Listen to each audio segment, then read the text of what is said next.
kun gan ku nan dukan kuɗin da kuke gani wallahi Fati ta fi ku kyau. Kun gani? Allah ya kai mu lahira za ku gani da idan waye kai da zaka zo kana honin dina akan kanwata? Fati waji miki ciwo?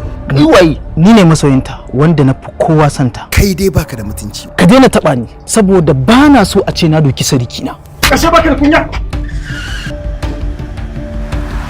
Ku yi haƙuri. Ban taba aikata abin da na aikata ba. Alam, baka ji ne? Ina son ki. Kai? Yau zaka san ka taɓo mara kunyan da ya fi ka rashin kunya. Kai waye? Wasu mutanen gidanku wasu iri ne. Dan na ɗauke ki a babur sai zama laifi? Ni fa yarinya ce. Ya kamata tun ina secondary a gane na yi nisa a soyayya ba. Lalle ka tabbata baka. Abin naka ya kai haka shigo cikin gidana? Fati, ke ce kaɗai zaki warware wannan rudani. Na miki alƙawarin zan sauya halayyata. Me yasa ka zaɓi ka fi kowa lalacewa? Cikin masu so su maida ni mahaukaci. Gaya masa ta kai ni yayanki ne? Wallahi ban san shi ba. Ko a danginmu babu mai kama da shi. Fati, ki daina faɗin haka. Na tabbata sun juya miki kwakwalwa ne.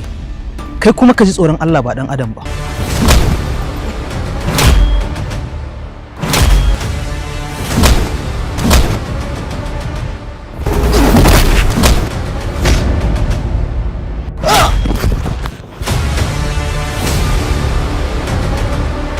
A karo na farko da nake so na gwada haƙuri a rayuwata, amma zuciyata tana tafasa kamar ana tafasa ruwan zafi a cikinta.